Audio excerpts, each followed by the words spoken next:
Bibliomanía Audiolibros te presenta Algunas casas encantadas, escrito por Ambrose Bierce. La isla de los pinos.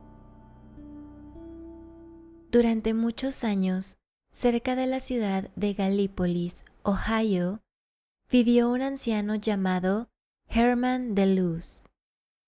Poco se sabía de su vida, porque él no quería ni hablar de ella ni aguantar a los demás. Era creencia extendida entre sus vecinos que había sido pirata, aunque nadie sabía si ello se debía a que no existían más pruebas que su colección de garfios de abordaje, sus alfanjes y sus viejas pistolas de serpentín. Vivía completamente solo en una pequeña casa de 4 habitaciones, que se desmoronaba a pasos agigantados, y en la que no se realizaba más reparación que la que exigían las condiciones meteorológicas. Se elevaba en medio de un gran pedregal cubierto de zarzamoras, con unas cuantas parcelas cultivadas del modo más primitivo. Esas eran sus únicas propiedades visibles, suficientes para vivir, pues sus necesidades eran pocas y elementales. Siempre disponía de dinero contante y sonante, y todas las compras que hacía en las tiendas de la plaza del pueblo las pagaba en efectivo, sin comprar más de 2 o 3 veces en el mismo sitio, hasta que había pasado un lapso considerable de tiempo.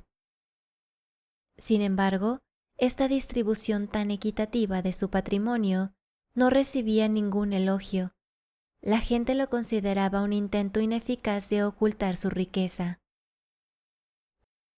Que el anciano guardaba enterrada en algún lugar de su destartalada vivienda una enorme cantidad de oro adquirido de forma deshonrosa era algo que ninguna persona sincera, al tanto de los hechos de la tradición local y con un sentido de la proporción de las cosas, podía poner en duda sensatamente.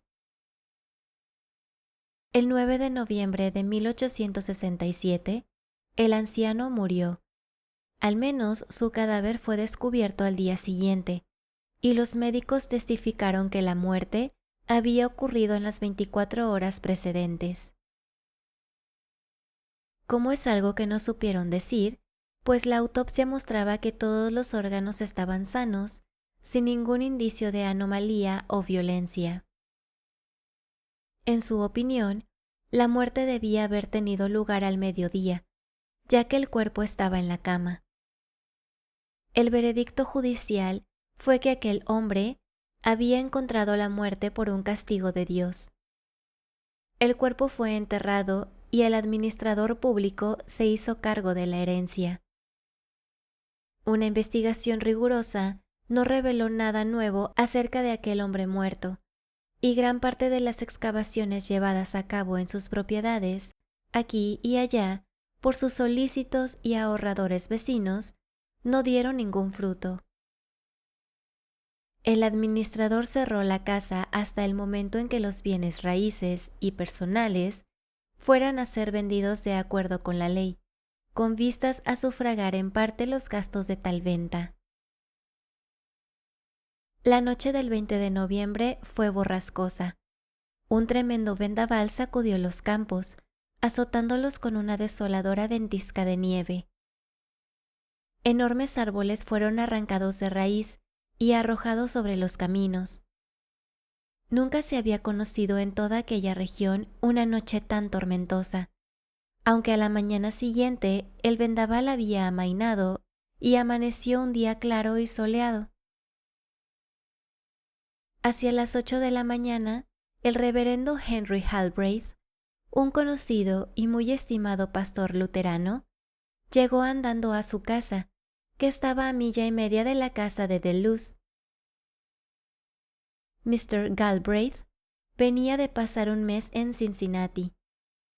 Había subido por el río en un vapor y, después de desembarcar en Gallipolis la tarde anterior, había conseguido una calesa y se había puesto en camino hacia su casa. La violencia de la tormenta le había retrasado toda la noche, y por la mañana los árboles caídos le habían obligado a abandonar su medio de transporte y continuar el viaje a pie. Pero, ¿dónde has pasado la noche?, le preguntó su esposa, una vez que había relatado su aventura brevemente. Con el viejo de Luz, en la isla de los Pinos, fue su alegre respuesta. Y resultó bastante triste. No puso ninguna objeción a que me quedara, pero no conseguí que dijera una palabra en toda la noche. Afortunadamente, y en interés de la verdad, estaba presente en la conversación Mr. Robert Moseley Matten, abogado y littérateur de la Columbus, que era el autor de los deliciosos Meadowcraft Papers.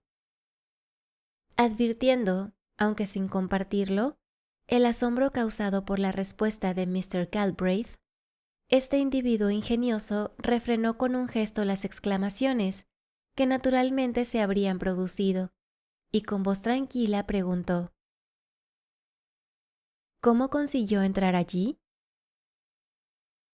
Esa es la versión que Mr. Matten dio de la respuesta de Mr. Galbraith. Vi una luz que se movía en el interior de la casa, y como no podía ver casi nada a causa de la nieve, y, además, estaba medio congelado, me dirigí hacia la entrada y dejé mi caballo en el viejo establo, donde permanece todavía. Entonces llamé a la puerta. Al no recibir respuesta, entré. La habitación estaba a oscuras, pero tenía cerillas. Encontré una vela y la encendí. Intenté entrar en la habitación de al lado, pero la puerta estaba atascada. El viejo no respondía a mis llamadas, aunque yo oía sus fuertes pisadas en el interior. No había fuego en la chimenea, de modo que hice uno. Me eché en el suelo, delante de él. Apoyé la cabeza sobre el abrigo y me dispuse a dormir. Unos instantes después, la puerta que había intentado abrir se dio lentamente, y el viejo entró con una vela en la mano. Me dirigí a él en tono amable, pidiéndole excusas por mi intromisión, pero no me prestó atención alguna. Parecía buscar algo, aunque sus ojos estaban inmóviles en sus órbitas. Tal vez andaba en sueños. Hizo un recorrido alrededor de la habitación y se fue de la misma manera que había entrado. Regresó a la habitación 2 veces más antes de que me durmiera, actuando exactamente del mismo modo, y marchándose de nuevo como la primera vez. En los intervalos le oí deambular por la casa, pues sus pisadas resultaban claramente perceptibles cuando la tormenta aflojaba. Al despertar por la mañana ya se había ido. Mr. Matten intentó hacer unas cuantas preguntas más, pero fue imposible contener las lenguas de los familiares por más tiempo. La historia de la muerte de Deleuze y su posterior entierro salieron a la luz con gran asombro por parte del buen pastor. La explicación de su aventura es muy sencilla, dijo Mr. Matten. No creo que el viejo Deleuze ande en sueños, al menos no en el actual. Evidentemente, quien soñó fue usted. Mr. Galbraith, considerado así el asunto, se vio obligado a asentir a regañadientes. A pesar de todo, a última hora del día siguiente, estos 2 caballeros se encontraban en compañía de un hijo del pastor, en el camino que hay delante de la casa del viejo de Luz. Allí dentro había luz. Aparecía ora en una ventana, ora en otra. Los 3 hombres avanzaron hacia la puerta. Al llegar a ella, del interior surgió una baraúnda de ruidos aterradores, un rechinar de espadas, de acero contra acero, acompañado de fuertes explosiones, como las de las armas de fuego, de gritos de mujeres, de maldiciones y gemidos lanzados por hombres en combate. Los investigadores se quedaron inmóviles por un momento, indecisos, asustados. Después, Mr. Galbraith probó abrir la puerta. Estaba atrancada, pero el pastor era un hombre valiente, un hombre, además, con una fuerza hercúlea. Retrocedió 1 o 2 pasos, se lanzó contra la puerta y, atestándole un golpe con el hombro derecho, la arrancó de su marco con un sonoro zambombazo. En un instante, los 3 hombres estaban en el interior. Todo era oscuridad y silencio. No se oía más que el latido de sus corazones. Mr. Madden se había provisto de fósforos y de una vela. Con cierta dificultad, causada por la emoción, consiguió alumbrar una luz con la que procedieron a explorar el lugar, recorriendo habitación por habitación. Todo se encontraba en perfecto orden, tal y como había sido dejado por el sheriff. Nada había sido alterado. Una ligera capa de polvo cubría los objetos. La puerta trasera aparecía entreabierta, como por descuido, por lo que su primera idea fue que los autores de aquel terrible tumulto habían conseguido escapar. Abrieron la puerta del todo y la luz de la vela iluminó la superficie del exterior. El resultado ya concluido de la tormenta de la noche anterior había sido una somera capa de nieve. No había huella alguna. La blanca superficie estaba intacta. Entonces cerraron la puerta y se dirigieron hacia la última habitación de las 4 que había en la casa, la más alejada, situada en una esquina del edificio. Al entrar en ella, la vela que Mr. Madden sostenía en la mano se apagó de repente, como por una corriente de aire. Inmediatamente se oyó un fuerte impacto contra el suelo. Una vez que la vela fue encendida de nuevo a toda prisa, se pudo ver al joven Mr. Galbraith postrado en el suelo, no muy lejos de donde se encontraban los otros. Estaba muerto. Con una mano, el cuerpo agarraba un pesado saco de monedas que, tras un posterior examen, resultaron proceder de la vieja ceca española. Sobre el cuerpo yaciente descansaba un tablero que había sido arrancado de sus sujeciones a la pared, y resultaba evidente que el saco había salido del hueco que allí quedaba. Se llevó a cabo otra investigación judicial. La nueva autopsia tampoco consiguió revelar en esta ocasión las causas de la muerte. Una vez más, el veredicto de castigo de Dios dejó a todos la libertad de sacar sus propias conclusiones. Mr. Madden sostuvo que el joven Galbraith murió a causa de la emoción. Una tarea infructuosa. Henry Saylor, que resultó muerto en Covington durante una discusión con Antonio Finch, fue un reportero del Commercial de Cincinnati. En 1859, una vivienda deshabitada de la calle Vine en Cincinnati se convirtió en centro de la inquietud local a causa de las extrañas visiones y sonidos que, según decían, podían observarse en ella por las noches.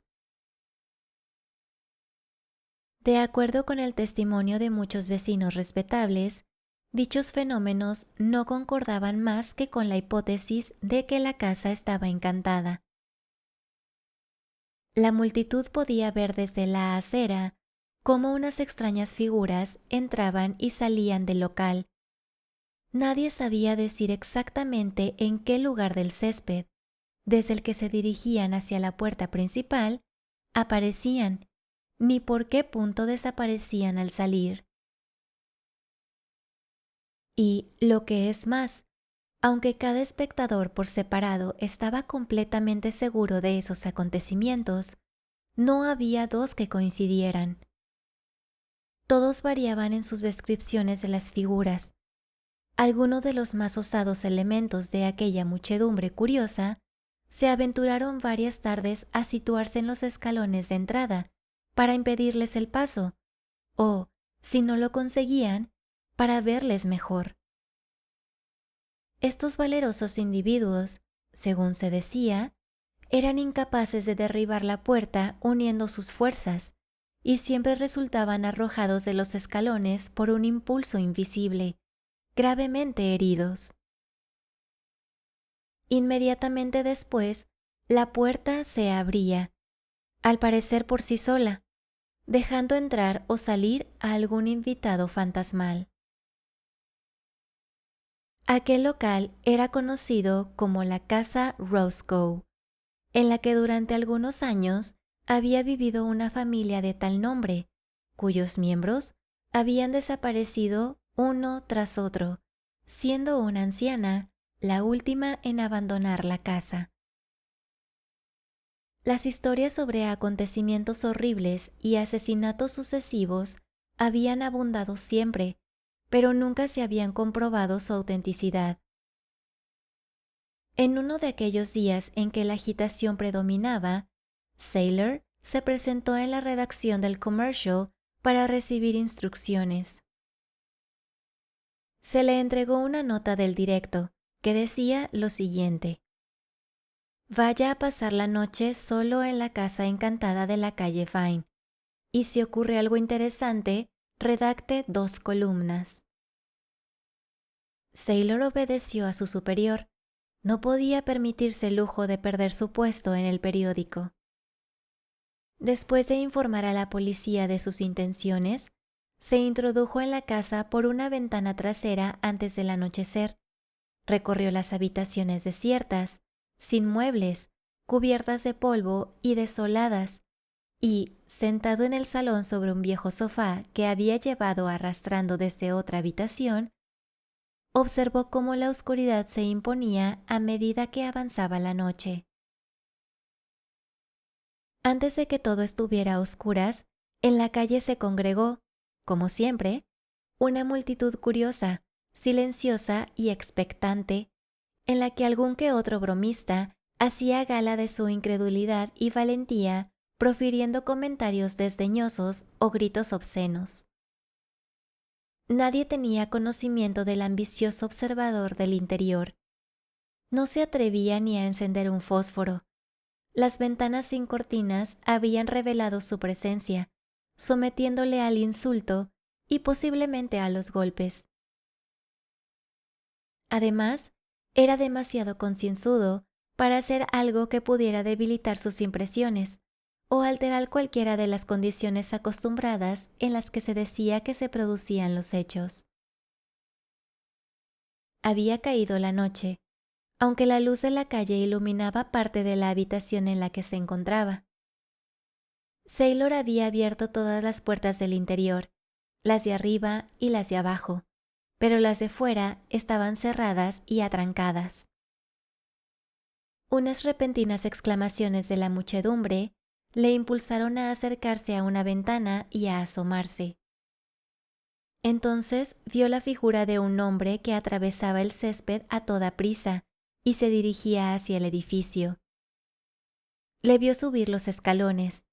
Después quedó oculto por un saliente de la pared. Hubo un ruido, como si abrieran y cerraran la puerta del recibidor. Oyó unas pisadas firmes y rápidas en el pasillo, por las escaleras y finalmente en la habitación sin alfombras que había inmediatamente encima de su cabeza. Saylor sacó decididamente su pistola y tras subir a tientas por las escaleras, entró en aquella habitación, débilmente iluminada desde la calle. Allí no había nadie. Entonces oyó pisadas en la habitación de al lado y entró en ella. Todo estaba oscuro y en silencio. Con el pie golpeó un objeto que había en el suelo, se arrodilló y lo tocó con la mano. Era una cabeza humana, de mujer. Tras agarrarla por los cabellos, aquel tipo de nervios de acero regresó a la habitación de abajo y acercó la cabeza a la ventana para examinarla atentamente. Mientras se dedicaba a ello, fue consciente del rápido abrir y cerrar de la puerta de entrada y de las pisadas que se oían a su alrededor. Al apartar la vista de aquel objeto fantasmal, se encontró rodeado por una multitud de hombres y mujeres a los que apenas podía ver. La habitación estaba inundada de ellos. Entonces creyó que la gente había entrado. «Señoras y caballeros», dijo con serenidad, «ustedes me están viendo en unas circunstancias sospechosas, pero…».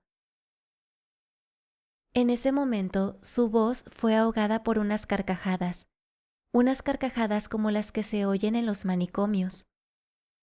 Las personas que se encontraban a su alrededor señalaban al objeto que tenía en la mano, y su alborozo aumentó cuando Sailor lo dejó caer y fue rodando por entre sus pies.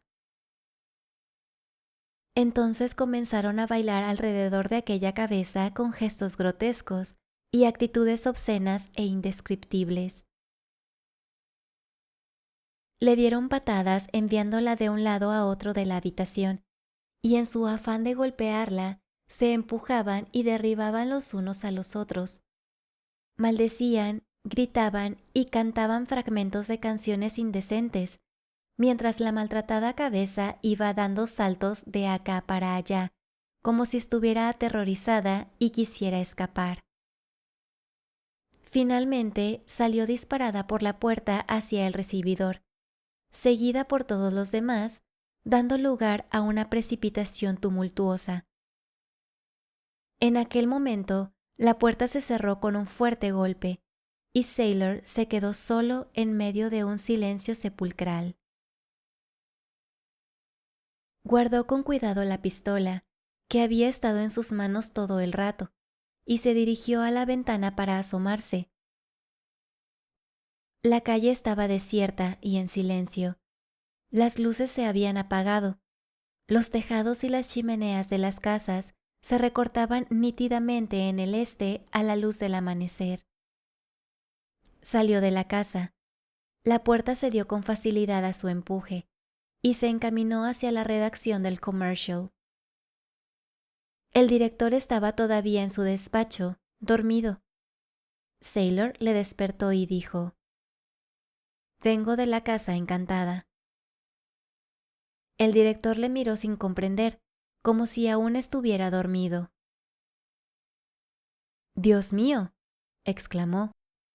«Pero, ¿eres tú, Sailor?» «Claro, ¿por qué no?»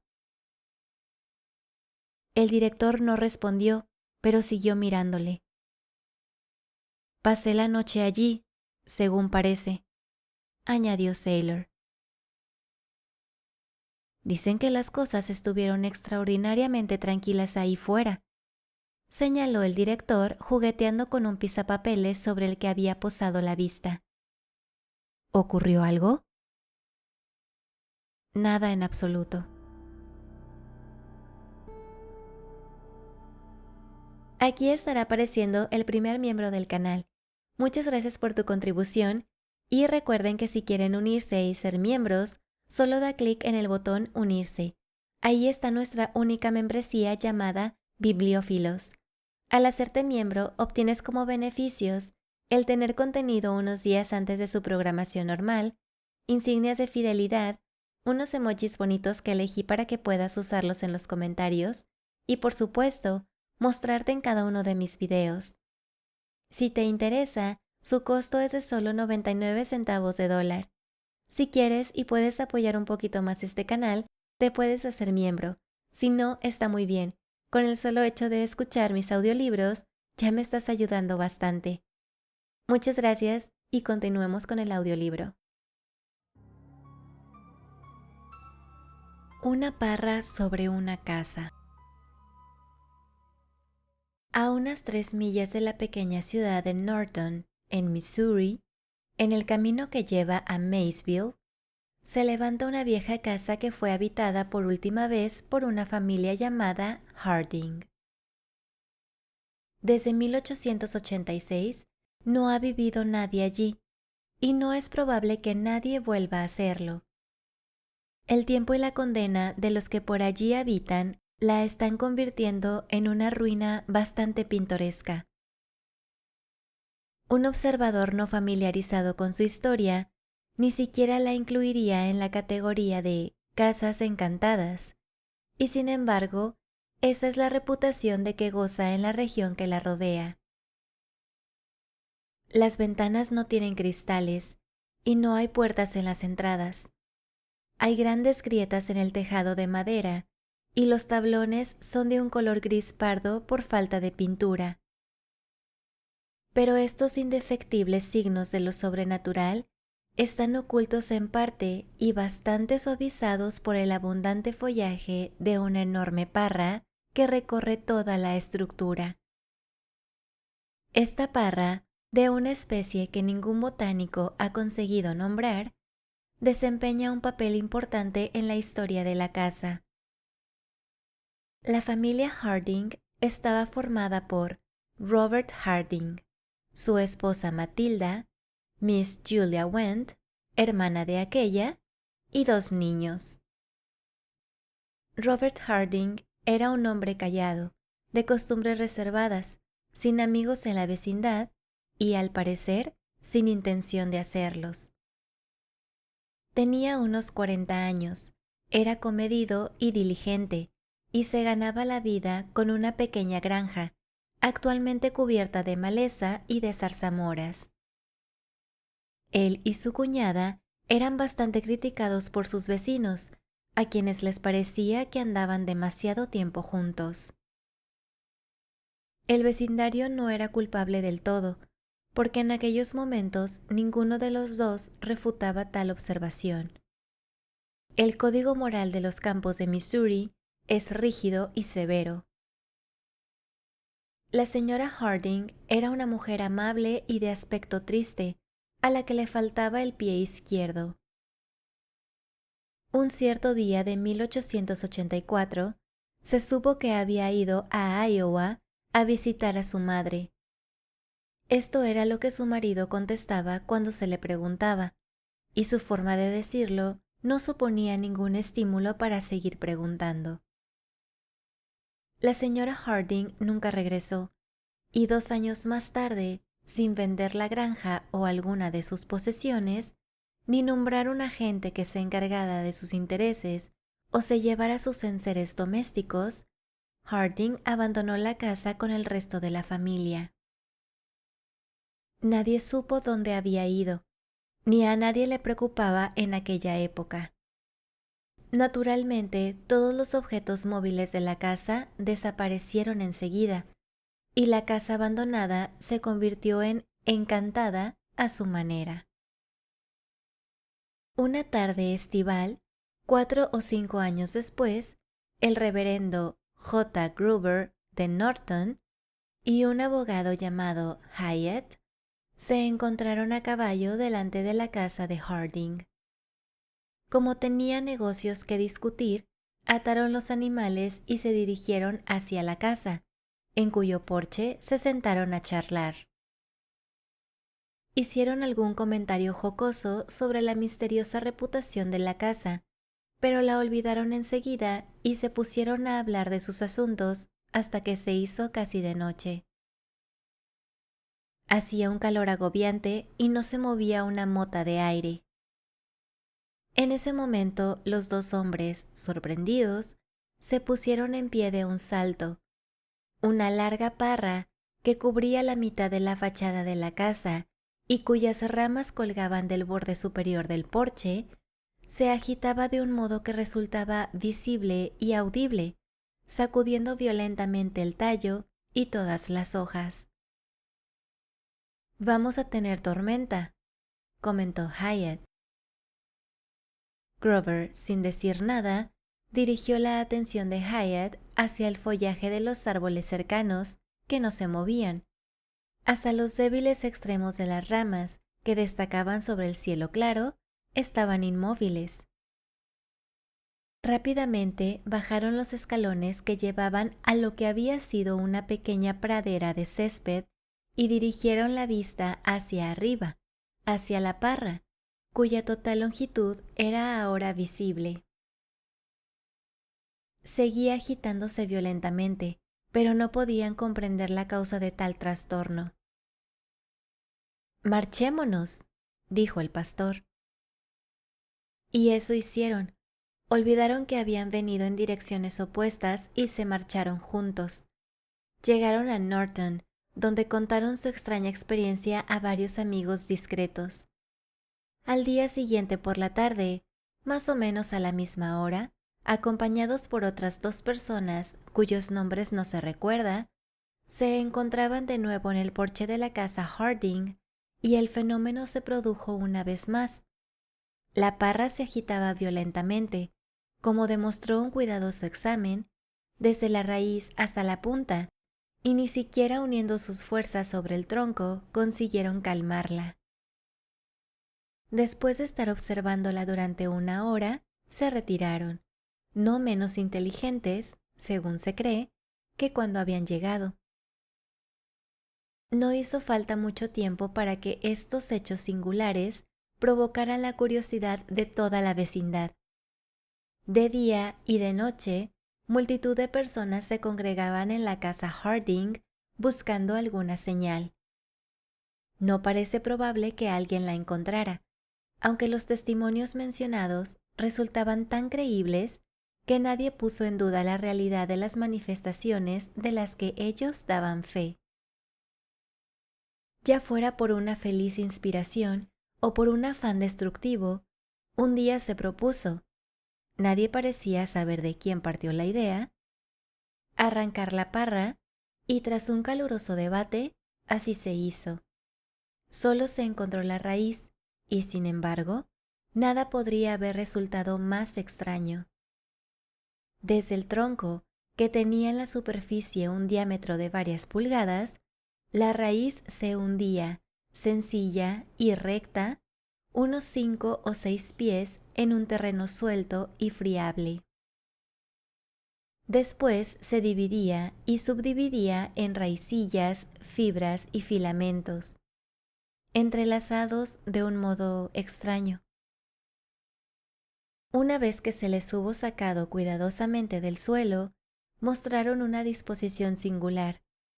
Sus ramificaciones y plegamientos sobre sí mismas formaban una red compacta que recordaba sorprendentemente en su forma y tamaño a una figura humana. Allí estaban la cabeza, el tronco y las extremidades. Hasta los dedos de los pies y manos aparecían claramente definidos. Muchos afirmaban ver en la distribución y disposición de las fibras de la masa globular que formaban la cabeza la insinuación grotesca de un rostro. La figura era horizontal. Las raíces más pequeñas habían comenzado a unirse a la altura del pecho. En su parecido con una forma humana, la imagen era, sin embargo, imperfecta. A unas 10 pulgadas de una de las rodillas, los cilia que formaban aquella pierna se doblaban bruscamente hacia atrás y hacia adentro sobre la línea de crecimiento. A la figura le faltaba el pie izquierdo. No había más que una conclusión, la única posible, pero, debido a la emoción subsiguiente, se propusieron tantas formas de proceder como número de consejeros incapaces había. El asunto fue resuelto por el sheriff del condado que, en su condición de custodio legal de la hacienda abandonada, ordenó que se volviera a colocar la raíz en su sitio y se la cubriera con la tierra que había sido extraída. Una posterior investigación sacó a la luz un único hecho importante y significativo. La señora Harding nunca había visitado a sus parientes de Iowa, ni ellos tenían noticia de que fuera a hacer tal cosa. De Robert Harding y del resto de la familia no se ha vuelto a saber nada. La casa conserva su reputación funesta, aunque la parra que se volvió a plantar sea un vegetal metódico y formal, debajo del cual le gustaría sentarse a una persona nerviosa en una noche tranquila, cuando las chicharras hacen rechinar su revelación inmemorial y el lejano chotacabras expresa su idea de lo que debería hacerse con ella. En casa del viejo Eckert. Philip Eckert vivió durante muchos años en una vieja casa de madera ennegrecida por las inclemencias del tiempo, que se encontraba a unas 3 millas de la pequeña ciudad de Marion, en Vermont.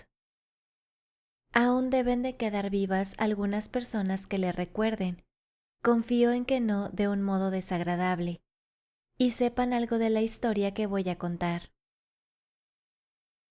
El viejo Eckert, como todos le llamaban, no tenía un temperamento muy sociable y vivía solo. Al no haberle oído hablar nunca de sus propios asuntos, nadie en los contornos sabía nada acerca de su pasado ni de sus parientes, si es que los tenía. Sin resultar especialmente grosero ni desdeñoso en sus maneras o en sus palabras, conseguía ser inmune a una curiosidad impertinente, aunque libre de la mala fama con la que normalmente aquella suele vengarse cuando se le desconcierta.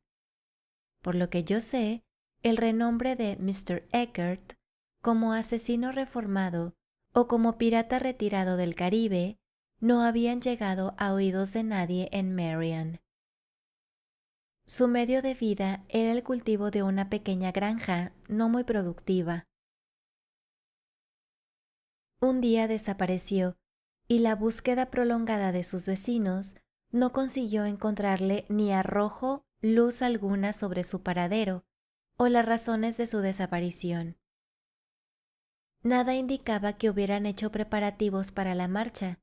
Todo estaba como podrían haberlo dejado para ir a la fuente a llenar un cubo de agua.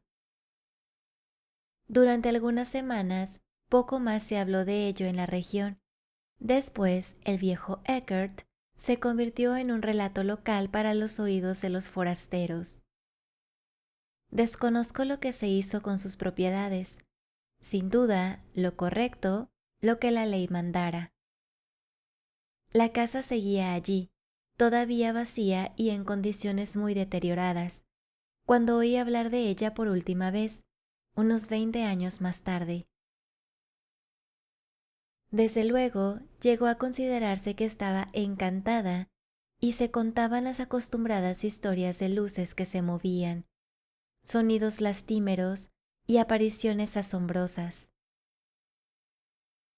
En cierto momento, unos 5 años después de la desaparición, estos relatos de tinte sobrenatural llegaron a ser tan abundantes o por algunas circunstancias que lo confirmaban pareciendo tan importantes, que algunos de los ciudadanos más serios de Marion creyeron conveniente investigar y organizar a tal fin una reunión nocturna en el local.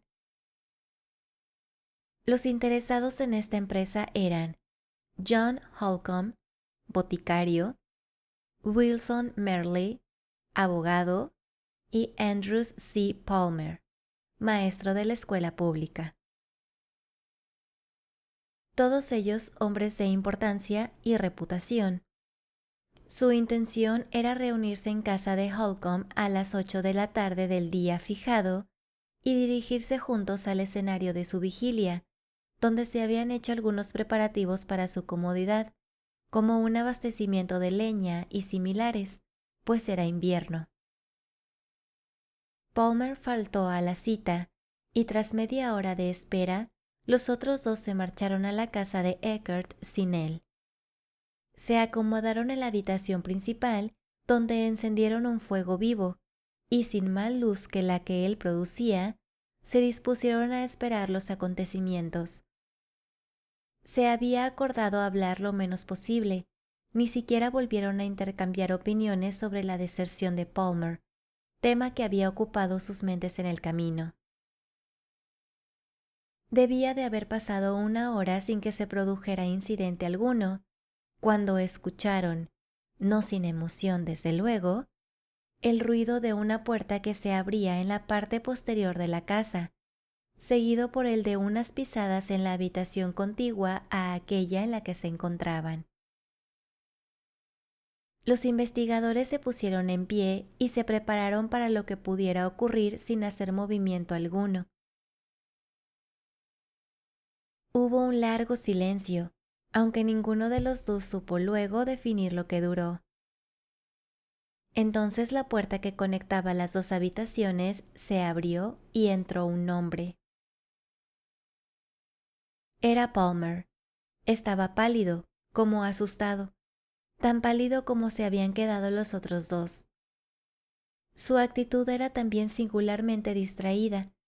No respondió a sus saludos ni les dirigió la mirada, sino que cruzó despacio la habitación a la luz del fuego agonizante, y tras abrir la puerta principal, se perdió en la oscuridad.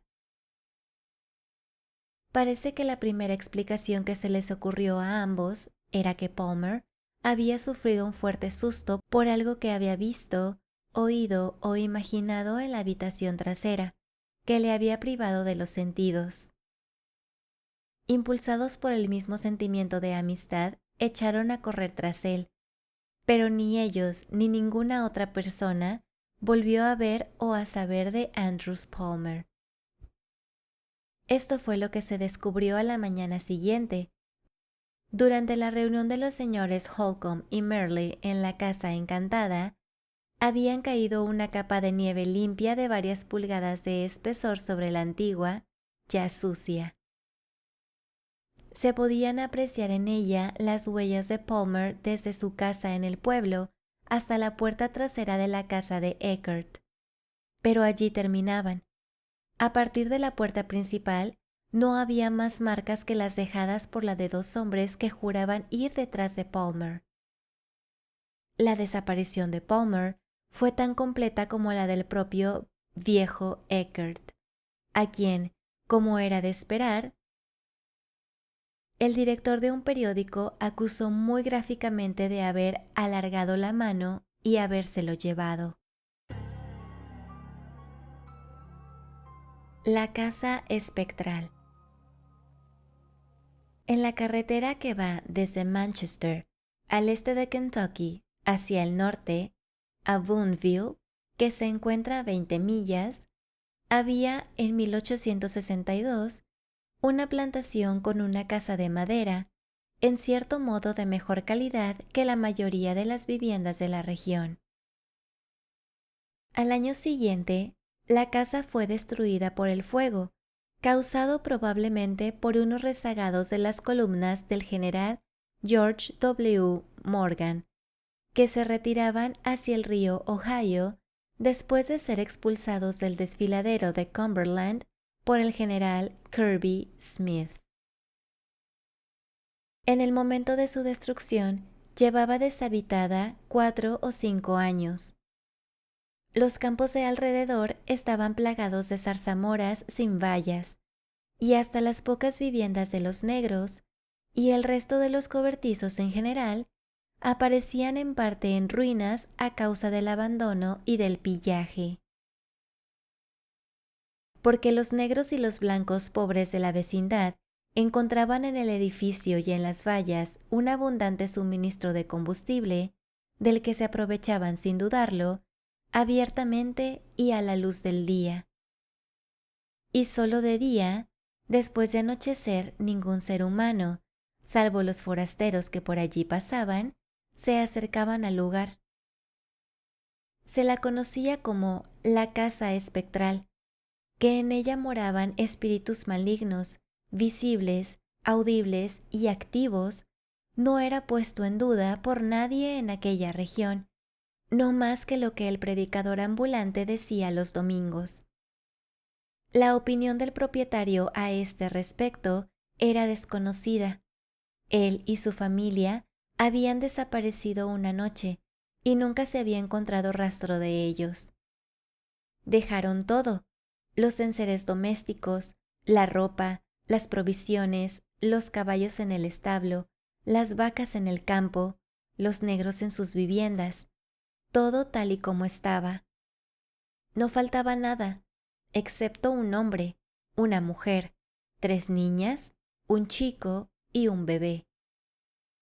No era sorprendente en absoluto que una plantación en la que 7 seres humanos podían desaparecer al mismo tiempo y nadie se diera cuenta, resultara sospechosa.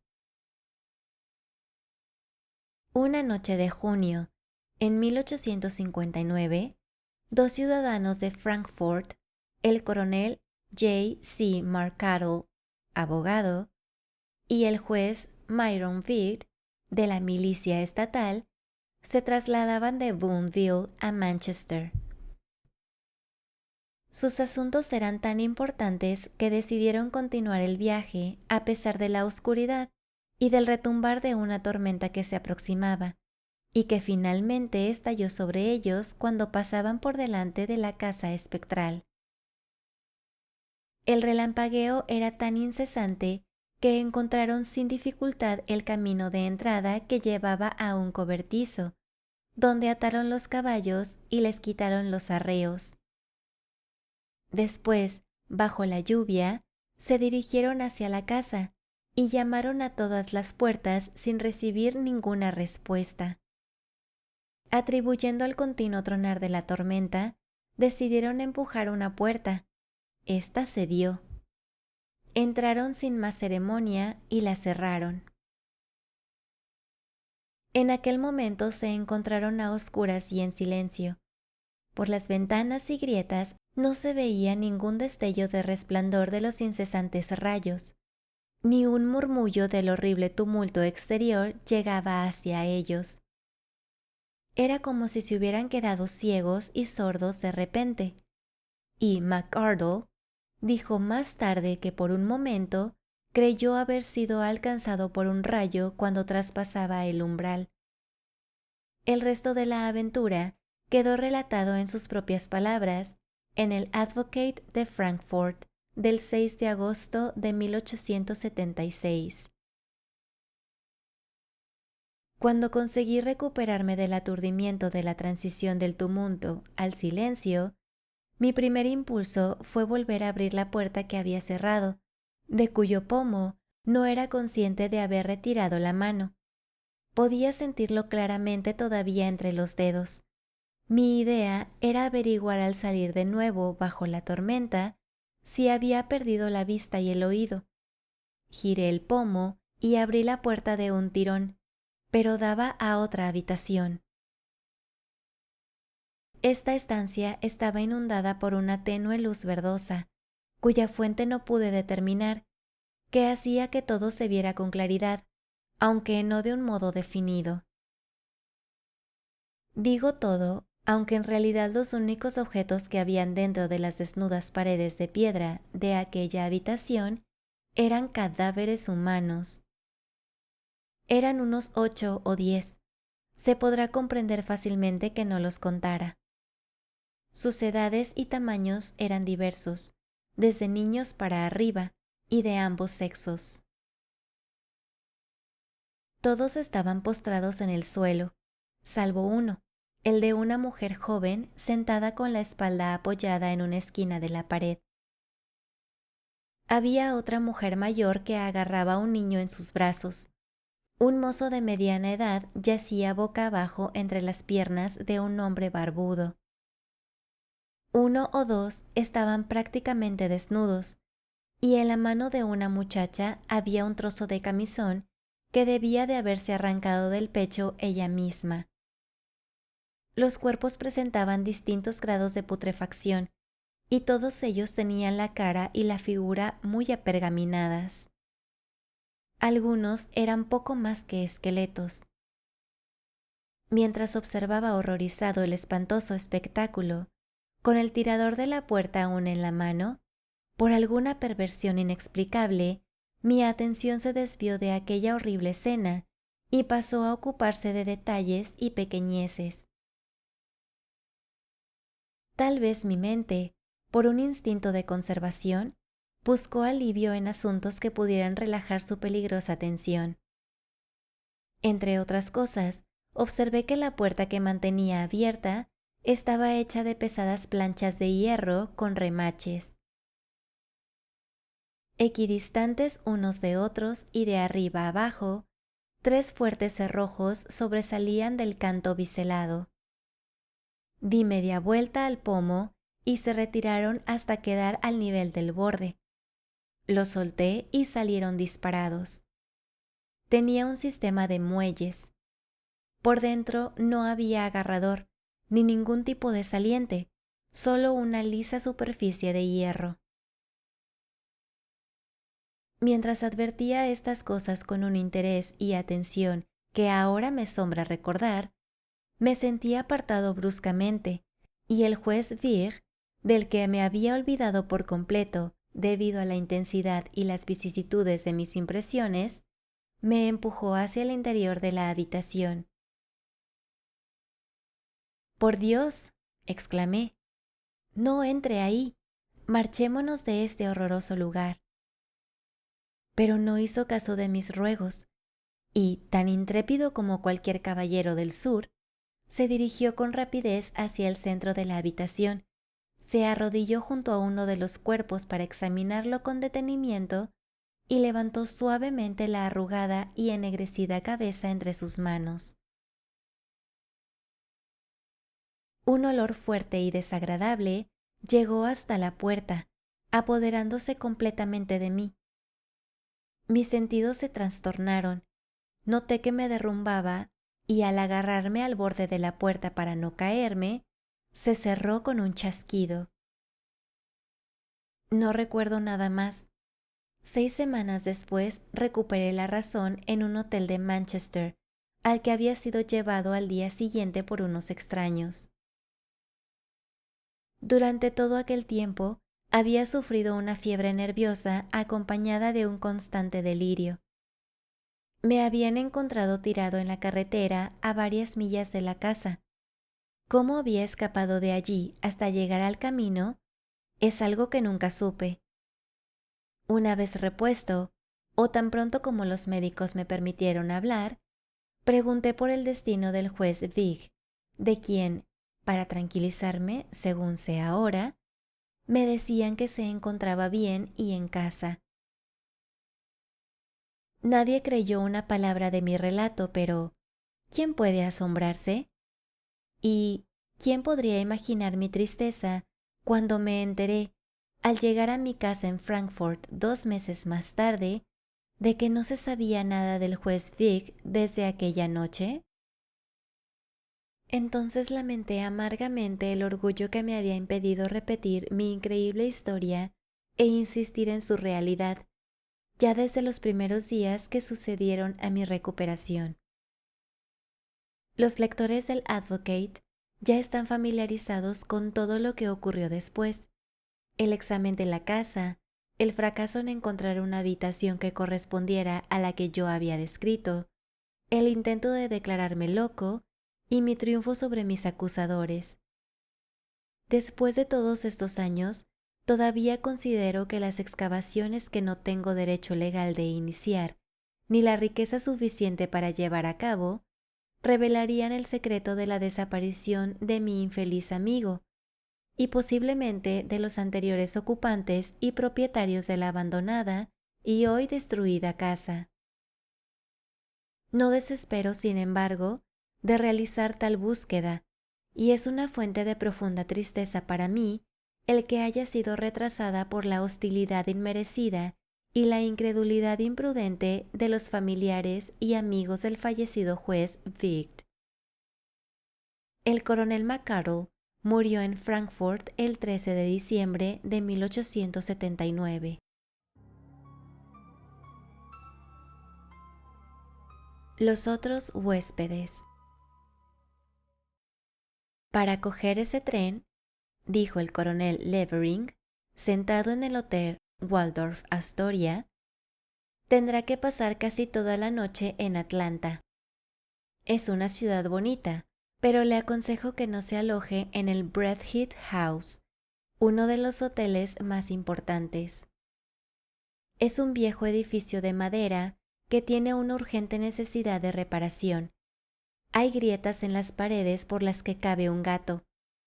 Las habitaciones no tienen cerrojos en las puertas, ni más muebles que una simple silla y un somier sin ropa de cama, y solo un colchón. Ni siquiera puedes estar seguro de disfrutar de estas escasas comodidades en exclusiva. Amigo, es un hotel de lo más abominable. La noche que pasé allí fue muy incómoda. Llegué tarde y fui conducido a una habitación del piso bajo por un portero de noche lleno de disculpas que, con gran consideración, me dejó la vela de cebo que llevaba. 2 días y una noche de duro viaje por ferrocarril me habían agotado y todavía no me había recuperado totalmente de una herida de bala en la cabeza recibida en un altercado. En vez de buscar un alojamiento mejor, me eché en el colchón sin quitarme la ropa y me dormí. Me desperté de madrugada.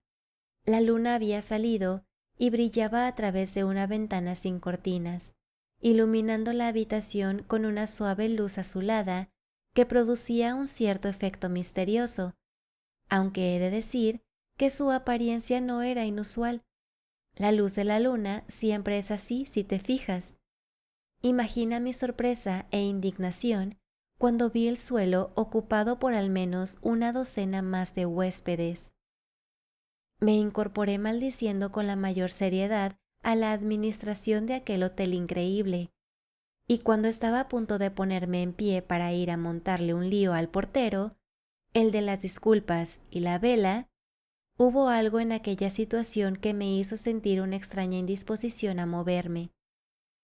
Supongo que, como diría un escritor, me había quedado helado por el terror, porque obviamente todos aquellos hombres estaban muertos. Yacían de espaldas, dispuestos ordenadamente en 3 lados de la habitación, con los pies mirando a la pared.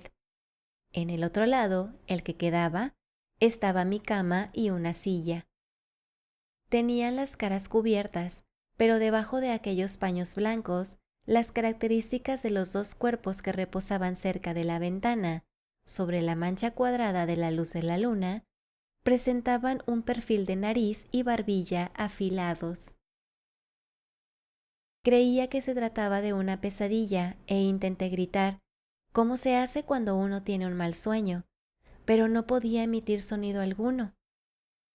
Por fin, haciendo un esfuerzo desesperado, me puse en pie, pasé entre las 2 filas de rostros tapados y los 2 cuerpos que había junto a la puerta, y huí de aquel lugar infernal con dirección a la oficina.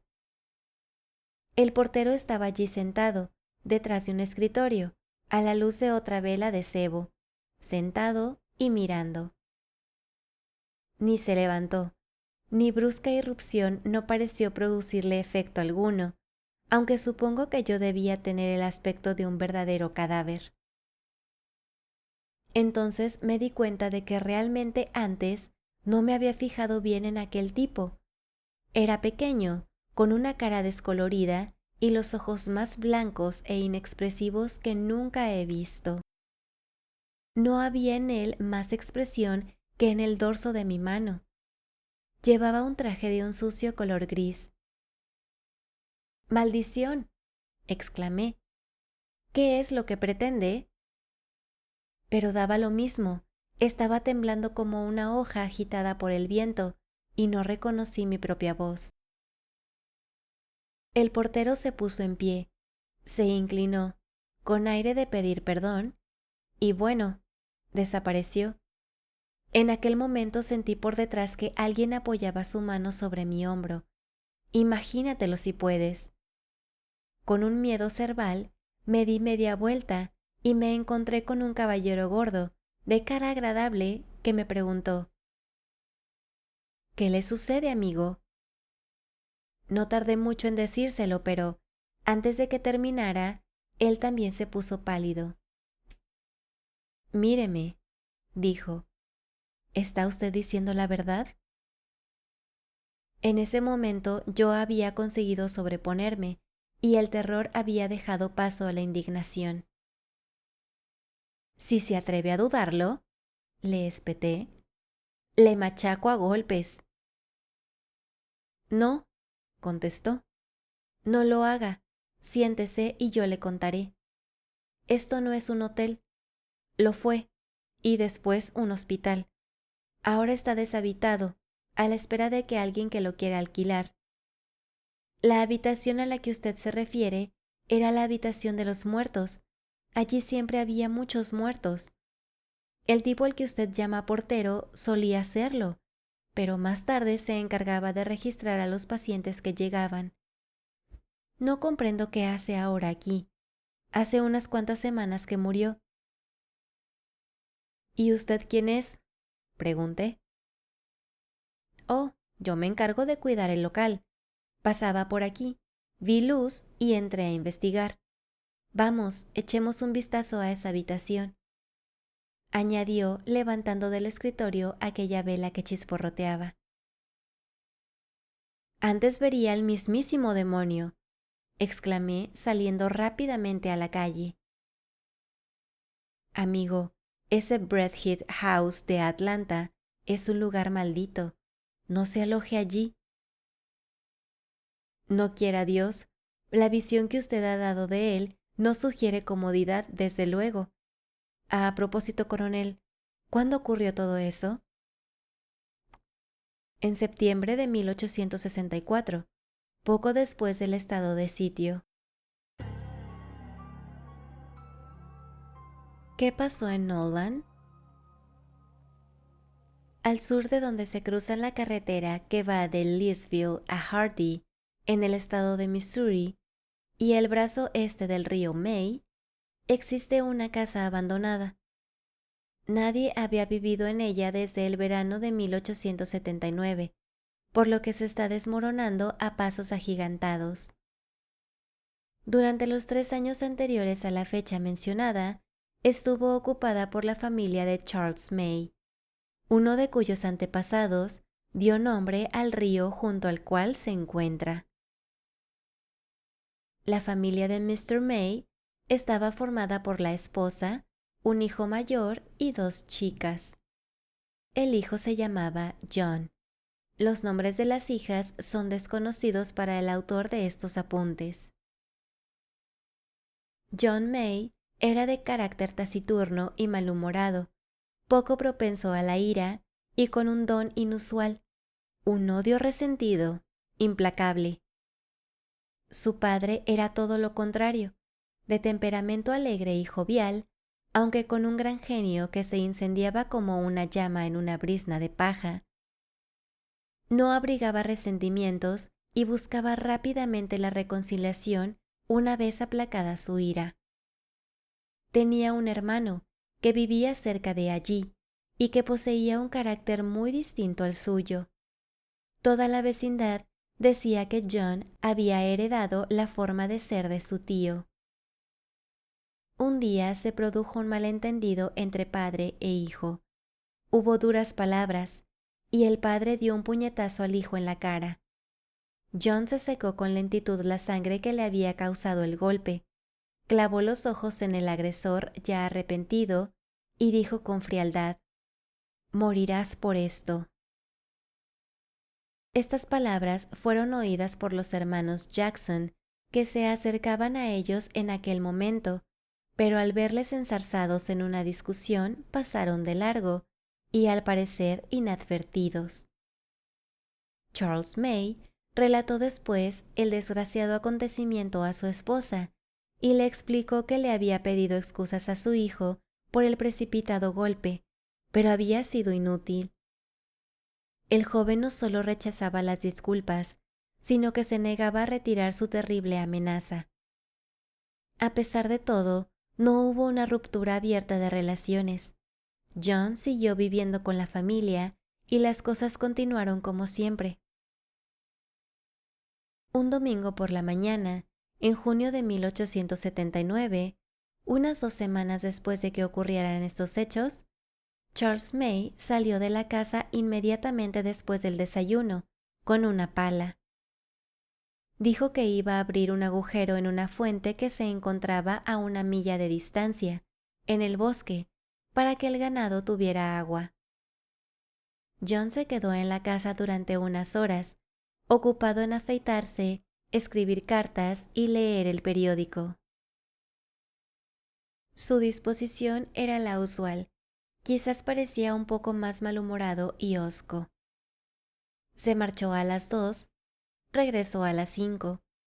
Por alguna razón no relacionada con un interés especial en sus movimientos, la hora de salida y de llegada fue advertida por su madre y sus hermanas, tal y como quedó atestiguado en su proceso por asesinato. Les llamó la atención que su ropa estuviera húmeda en algunas zonas, como si, así lo señaló la acusación, hubiera intentado borrar manchas de sangre. Su actitud era extraña, su aspecto salvaje. Aduciendo que se encontraba enfermo, se fue a su cuarto y se acostó. Charles May no regresó. Los vecinos más cercanos fueron alertados a la caída de la tarde, y durante aquella noche y el día siguiente se llevó a cabo su búsqueda por el bosque donde se encontraba la fuente. No se produjo otro resultado que el descubrimiento de las huellas de los dos hombres en la arcilla que había alrededor de la fuente. John May, mientras tanto, había empeorado de lo que el médico local denominó fiebre cerebral, y en su delirio hablaba de asesinato, pero sin decir quién creía que había sido asesinado ni a quién culpaba del hecho. Pero los hermanos Jackson sacaron a relucir aquella amenaza. Fue arrestado como sospechoso y un sheriff se encargó de vigilarle en su casa. La opinión pública se puso rápidamente en contra de John, y de no haber sido por la enfermedad, habría sido colgado por la muchedumbre. Estando así las cosas, el martes se convocó una reunión de los vecinos y se nombró un comité para que se encargara del caso y tomara las medidas que fueran oportunas. Para el miércoles todo había cambiado. De la luz de Nolan, que está a unas 8 millas, llegó una historia que arrojó una luz completamente diferente sobre el asunto. Nolan constaba de una escuela, una herrería, una tienda y media docena de viviendas. La tienda era dirigida por un tal Henry Odell, primo de Charles May. La tarde del domingo en que desapareció May, Mr. Odell y 4 vecinos suyos, hombres de confianza, estaban sentados en la tienda, fumando y charlando. El día era caluroso y las 2 puertas, las de adelante y la de atrás, estaban abiertas. A eso de las 3, Charles May, a quienes 3 de ellos conocían, entró por la puerta principal y pasó hacia el fondo. Iba sin abrigo ni sombrero, no les miró y tampoco les devolvió el saludo, circunstancia que no les sorprendió porque estaba gravemente herido. Sobre la ceja izquierda tenía una herida, un profundo corte del que brotaba sangre que le cubría toda la parte izquierda de la cara y del cuello y empapaba su camisa gris. Aunque parezca mentira, la idea predominante en las mentes de los presentes era que había mantenido una pelea y se dirigía al arroyo que había detrás de la casa para lavarse. Tal vez se produjo un sentimiento de delicadeza, un detalle característico de la etiqueta de las regiones apartadas que les contuvo a la hora de seguirle y ofrecerle ayuda. Las actas del juicio, de donde está extraído principalmente este relato, tan solo mencionan el hecho. Esperaron a que volviera, pero no lo hizo. Limitando el arroyo, detrás de la tienda, un bosque se extiende unas 6 millas hasta las colinas de Medicine Lodge. Tan pronto como se supo en los contornos de la casa del desaparecido que había sido visto en Nolan, se produjo un cambio repentino en el estado de ánimo y en la disposición de la gente. El comité de vigilancia dejó de existir sin cumplir la formalidad de llegar a una resolución. La búsqueda por las tierras boscosas en torno al río May se interrumpió y casi toda la población masculina de la región se trasladó a la zona de Nolan y de las colinas de Medicine Lodge. Pero no se encontró rastro alguno de aquel hombre. Una de las extrañas circunstancias de este extraño caso es el procesamiento formal y posterior juicio por el asesinato de un hombre, cuyo cuerpo nadie afirmaba haber visto, ni nadie sabía que hubiera muerto. Conocemos más o menos los caprichos y extravagancias de la ley fronteriza, pero este ejemplo, según se cree, es único. Sea como fuere, está constatado que al recobrarse de su enfermedad, John May fue procesado por el asesinato de su padre. El abogado de la defensa, al parecer, no tuvo nada que objetar y el caso fue considerado en relación con sus circunstancias. El fiscal se mostró apocado y superficial. La defensa estableció fácilmente una coartada en lo referente al occiso. Si en el momento en que John May debía de haber asesinado a Charles May, si es que lo hizo, Charles May se encontraba a varias millas de distancia de donde John May debía de haber estado. Es evidente que el occiso debió de encontrar la muerte a manos de algún otro. John May fue absuelto, abandonó el país enseguida y no se ha vuelto a saber nada de él desde aquel día. Poco después, su madre y hermanas dejaron St. Louis. Al pasar la granja a manos de un individuo, que es dueño también de las sierras colindantes, en las que tiene su propia vivienda, la casa May quedó vacía y desde entonces tiene la misteriosa reputación de estar encantada. Un día después de que la familia May hubiera dejado aquella tierra, unos niños que jugaban en los bosques que hay en torno al río May encontraron una pala, oculta bajo una capa de hojas secas, aunque parcialmente a la vista por el ozar de los cerdos. Estaba casi nueva y limpia, a no ser por una mancha de sangre y orín que tenía en el borde. Las iniciales C.M. aparecían grabadas en el mango de la herramienta. Este descubrimiento reavivó en cierto grado la emoción pública suscitada en los meses anteriores. Se examinó cuidadosamente la tierra del lugar en que había sido encontrada la pala, y el resultado fue el descubrimiento del cadáver de un hombre. Había sido enterrado a unos 2 o 3 pies de profundidad, y el lugar había sido cubierto con una capa de hojas secas y ramas. No parecía muy descompuesto, hecho que se atribuyó a alguna propiedad conservadora de aquel terreno, rico en mineral. Encima de la ceja izquierda presentaba una herida, un profundo corte del que había manado sangre, que le cubrió toda la parte izquierda de la cara y del cuello y manchó su camisa gris. El cráneo había sido resultado partido por el golpe. Ese cuerpo era el de Charles May. Pero, ¿qué fue entonces lo que pasó por la tienda de Mr. Odell en Nolan? Fin. Si te ha gustado esta narración, suscríbete a este canal, regálanos un like y comenta. Hasta la próxima, audiolectores.